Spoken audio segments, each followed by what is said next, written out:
Welcome back. In this video, we'll talk about the early signs of pregnancy. This video is sponsored by Unacademy. These symptoms and features become noticeable about a month after fertilization. Soreness of breasts is perhaps the first and most noticeable sign, and this occurs because the rise of estrogen and progesterone in early pregnancy causes more blood flow to the breasts, and that causes them to be sore. To ease this discomfort, you only need a supportive bra. Next is the darkening of the areola, which is the area immediately around the nipples.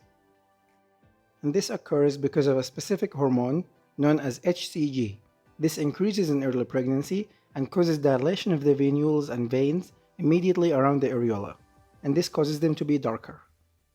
This is perfectly harmless, and you should not do anything about it.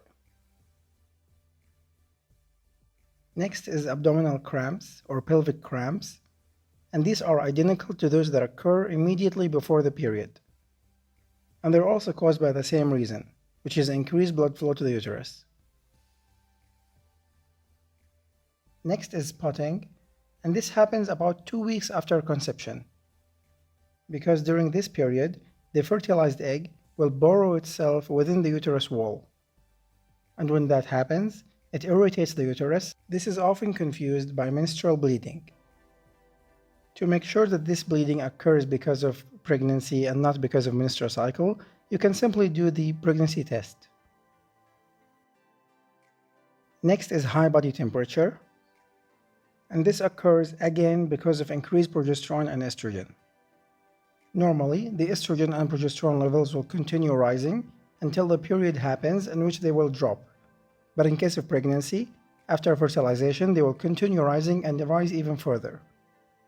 And this translates in the body temperature as continuously rising body temperature, where in the case of menstrual cycle, the body temperature as well as the hormones will continue rising, and they will suddenly drop immediately after the period starts. Unacademy is the largest Indian teaching platform. They have a variety of interesting topics and courses, and recently they have extended their courses to include topics for the USMLE and the Step 1 exam. The USMLE course checks all the important marks, including recognized names like Dr. Najib and Dr. Raj, and of course many other skilled teachers. It has more than 800 recorded lectures and comprehensive videos. Unlike all good courses, they also have their own Q bank with more than 3,000 questions and 300 review videos. For a limited time only, the course will have 75% discount with an additional 10% discount if you use my coupon AMAD10. Once you purchase the course once, you will have free access for a full year. Next is fatigue, and this occurs because the body is essentially working overtime, providing more nutrition and food for the mother and the fetus. The best management for this fatigue is having frequent naps, sleeping in healthy amount, and eating healthy diet that is rich in energy. You have to focus on water, nuts, oatmeals, mangoes, spinach, sweet potatoes, and apples. Next is frequent urination, and this occurs because of the rising HCG hormone.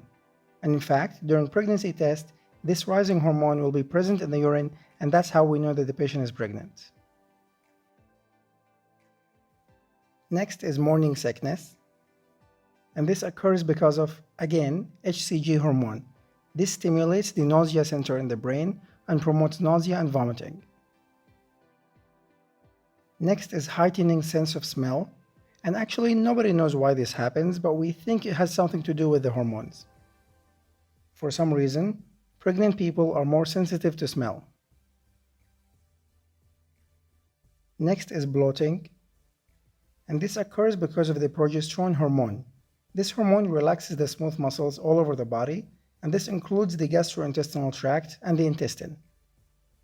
And when the gut moves slower, it gives more chance for the bacteria to eat up the food inside the gut and produce a lot of gases. And this translates to the patient having bloating sensation. And this is also the same reason why the patient has constipation. Next is food aversion and food craving. Food aversion occurs because when they eat something and they feel nauseous, they will tend to shy away from food. And food craving is the opposite. Because they're always nauseous, there are certain food that when they eat, they don't feel nauseous. So they tend to eat this food more or crave it more. Next is mood swings. And this occurs for the same reason of why mood swings occurs in pregnancy. Basically, the sudden rise of hormones causes a lot of stress, and having a baby is also a life-changing event. Next is acne. This occurs because of the rising pregnancy hormones, which increases blood flow to the oil glands in the face. These oily glands or sebaceous glands are found all over the body, but mainly in the face. This is mainly seen in the first trimester. Next is heartburn, and it occurs due to the relaxation of the smooth muscles in the esophagus. This is also seen in the first trimester. And finally, weight gain. Alright guys, that's all I have. Thank you so much for watching, and hopefully this helped.